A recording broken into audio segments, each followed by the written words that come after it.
Student learner YouTube চ্যানেলে তোমাদের সকলকে স্বাগত জানাই। আজ আমাদের আলোচ্য বিষয় ষষ্ঠ শ্রেণীর পরিবেশ ও বিজ্ঞান বিষয়ের ফার্স্ট সামারিভ এক্সাম অর্থাৎ প্রথম পর্যায়ক্রমিক মূল্যায়নের একটা উত্তর সহ নমুনা প্রশ্নপত্র নিয়ে। পশ্চিমবঙ্গ মধ্যশিক্ষা পর্ষদের নতুন নিয়ম অনুযায়ী এই বছর তোমাদের ফুল মার্কস থাকবে 30 এবং সময় থাকবে 1 ঘন্টা। সরাসরি স্ক্রিনে তোমরা উত্তর সহ নমুনা প্রশ্নপত্রটা দেখতে পাচ্ছ। 1. সঠিক উত্তরটি নির্বাচন করে লেখো, যে কোনো 5টি। 1 × 5 = 5। 1 ম্যালেরিয়ার জীবাণু বাসা বাঁধে অণুচক্রিকায়, লোহিত রক্তকণিকায় না শ্বেত রক্তকণিকায়? সঠিক উত্তর হবে লোহিত রক্তকণিকায়।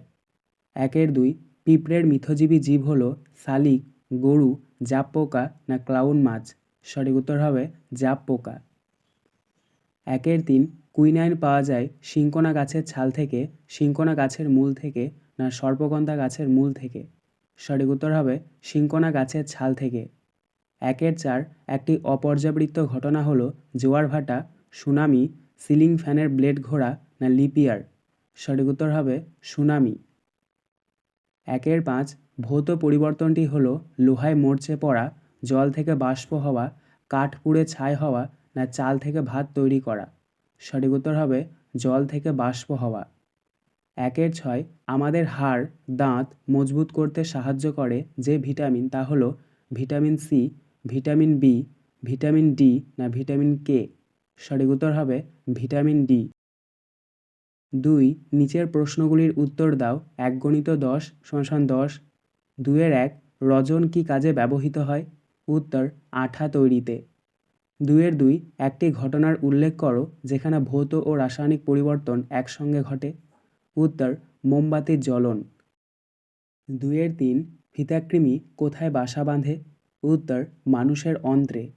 2-4 স্ট্রেপ্টোমাইসিস কী? উত্তর এক ধরনের অ্যান্টিবায়োটিক ওষুধ। 2-5 ম্যালেরিয়ার জীবাণু কোন অঙ্গে বাসা বাঁধে? উত্তর ম্যালেরিয়ার জীবাণু যকৃৎ ও লোহিত রক্তকণিকায় বাসা বাঁধে। 2-6 পাউরুটি তৈরিতে কোন ছত্রাক ব্যবহার করা হয়? উত্তর ইস্ট। 2-7 হানিডিউ কী?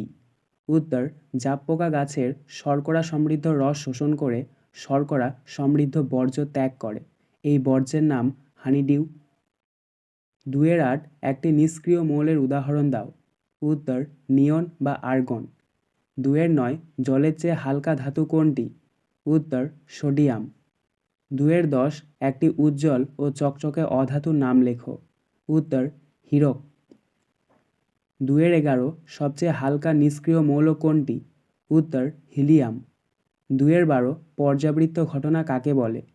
উত্তর একটি নির্দিষ্ট সময় অন্তর যে ঘটনা পুনরায় ঘটে তাকে পর্যাবৃত্ত ঘটনা বলে, যেমন প্রতি 4 বছর অন্তর লিপিয়ার হয়। 2-13 বরফ গলে জল হওয়া কী ধরনের ঘটনা? উত্তর উভমুখী ঘটনা। 3 নিচের প্রশ্নগুলির সংক্ষিপ্ত উত্তর দাও, যে কোনো 3টি। 2 × 3 = 6। 3-1 ভৌত ও রাসায়নিক পরিবর্তন কাকে বলে? উত্তর ভৌত পরিবর্তন যে পরিবর্তনে পদার্থের মূল উপাদানের অর্থাৎ অণুর গঠনের কোনোরূপ পরিবর্তন হয় না, শুধু ভৌত ধর্মের অর্থাৎ বাহ্যিক ধর্ম বা অবস্থার পরিবর্তন ঘটে তাকে ভৌত পরিবর্তন বলে। রাসায়নিক পরিবর্তন যে পরিবর্তনে পদার্থের মূল উপাদানের অর্থাৎ অণুর গঠনের পরিবর্তন ঘটে এবং এক বা একাধিক নতুন ধর্মবিশিষ্ট পদার্থের সৃষ্টি হয় তাকে রাসায়নিক পরিবর্তন বলে। 3-2 পরাগমিলন কাকে বলে? উত্তর যে পদ্ধতিতে কোনো ফুলের পরাগধানী থেকে উৎপন্ন পরাগরেণু নানান বাহকের দ্বারা জল, বায়ু, প্রাণী সেই ফুলের বা সেই জাতীয় অন্য ফুলের গর্ভমুণ্ডে পড়ে পরাগ যোগ হয় তাকে পরাগমিলন বলে। 3-3 একটি পাত্রে কিছুটা পাথুরে চুন নিয়ে তার মধ্যে সাবধানে জল ঢাললে কি দেখতে পাওয়া যায়? এটি দ্রুত না মন্থর ঘটনা? উত্তর একটি পাত্রে কিছুটা পাথুরে চুন নিয়ে তার মধ্যে সাবধানে জল ঢাললে হিস হিস করে শব্দ হবে এবং জলটা গরম হয়ে উঠবে আর গরম জল থেকে বাষ্প বেরোবে, এটি একটি দ্রুত ঘটনা। 3-4 সাগরকুসুম ও ক্লাউন মাছ কীভাবে একে অপরকে সাহায্য করে? উত্তর ক্লাউন মাছ থাকে সাগরকুসুমের সঙ্গে। সে সাগরকুসুমের শত্রু যেমন বাটারফ্লাই মাছকে তাড়িয়ে দেয় আর সাগরকুসুমের খাবারের পড়ে থাকা অংশের ভাগ পায় ক্লাউন মাছ।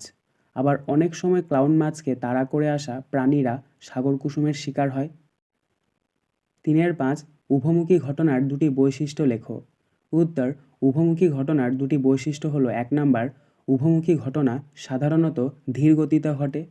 2 নাম্বার, উভমুখী ঘটনার ক্ষেত্রে পদার্থের অস্থায়ী পরিবর্তন ঘটে, অর্থাৎ পুনরায় আগের অবস্থায় ফিরে পাওয়া যায়। 4 নিচের প্রশ্নগুলির সংক্ষিপ্ত উত্তর দাও, যে কোনো 3টি। 3 × 3 = 9। 4-1 পাউরুটির গায়ে ফুটো থাকে কেন? উত্তর, ময়দা বা আটার সাথে জল আর ইস্ট নামক এককোষী ছত্রাক মেশানো হয়।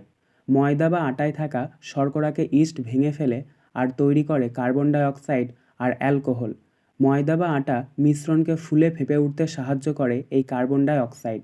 পরে ওই মিশ্রণ থেকে কার্বন ডাই অক্সাইড বেরিয়ে যায় আর পাউরুটির গায়ে ফুটো ফুটো হয়ে যায়। 4-2 স্ট্রেপ্টোমাইসিস কি, এর থেকে কি কি পাওয়া যায়? উত্তর, বিভিন্ন ব্যাকটেরিয়া মানুষের দেহে রোগ সৃষ্টি করে। আবার কিছু ব্যাকটেরিয়া আছে যাদের থেকে বিভিন্ন জীবাণুদের মেরে ফেলার ওষুধ তৈরি হয়। এদের থেকে ওষুধের গুরুত্বপূর্ণ উপাদান পাওয়া যায়। স্ট্রেপ্টোমাইসিস হলো এমনই এক ধরনের ব্যাকটেরিয়া। স্ট্রেপ্টোমাইসিস ব্যাকটেরিয়ার বিভিন্ন প্রজাতি থেকে প্রায় 50টারও বেশি ব্যাকটেরিয়ানাশক, ছত্রাকনাশক আর পরজীবীনাশক ওষুধ পাওয়া যায়। স্ট্রেপ্টোমাইসিন, এরিথ্রোমাইসিন হলো স্ট্রেপ্টোমাইসিস থেকে পাওয়া একই রকম বা এরকমই কয়েকটা ওষুধ যা আমাদের শরীরে ঢুকে পড়া জীবাণুদের মেরে ফেলে। 4-3 ধান খেতে অ্যাজোলা চাষ করা হয় কেন? উত্তর, ধান খেতে অ্যাজোলা পানা চাষ করলে জমিতে আর সার দিতে লাগে না। আসলে এগুলো এক ধরনের পানা। এদের পাতার মধ্যে এক ধরনের ব্যাকটেরিয়া আছে যারা বাতাসের নাইট্রোজেনকে বেঁধে ফেলতে পারে এবং তাতে অ্যাজোলার উপকার হয়। কারণ সারের জন্য নাইট্রোজেন লাগে আর অ্যাজোলা তার পাতায় ওই ব্যাকটেরিয়াকে থাকবার জায়গা দেয়। এতে দুজনেরই বোঝাপড়া থাকে, সুতরাং দুজনেরই উপকার হয়। 4-4 মানুষ কীভাবে গাছেদের ওপর নির্ভর করে? উত্তর, মানুষ বিভিন্নভাবে গাছেদের ওপর নির্ভর করে। যেমন 1 নাম্বার, খাবারের জন্য। চাল, আটা, শাকসবজি ইত্যাদি সবই উদ্ভিদ বা গাছ থেকে পাওয়া যায়। 2 নাম্বার, ঘরবাড়ি ও আসবাব তৈরিতে। ঘরের কাঠের আসবাব, ঘরের চাল, দেওয়াল ইত্যাদি তৈরিতে গাছের বিভিন্ন অংশ ব্যবহার করা হয়। 3 নাম্বার পয়েন্ট, জামা কাপড় তৈরির জন্য। শিমুল, পাট, কার্পাস ইত্যাদি গাছ থেকে পাওয়া তন্তু দিয়ে সুতো এবং সেই সুতো দিয়ে জামা কাপড় তৈরি হয়। 4 নাম্বার পয়েন্ট, অন্যান্য জিনিসের জন্য। ওষুধের জন্য উদ্ভিদের বিভিন্ন অংশ ব্যবহার করা হয়, যেমন কালমেঘের পাতা, সর্পগন্ধার মূল ইত্যাদি। আজকের আলোচনা পর্বটি এখানেই শেষ হলো।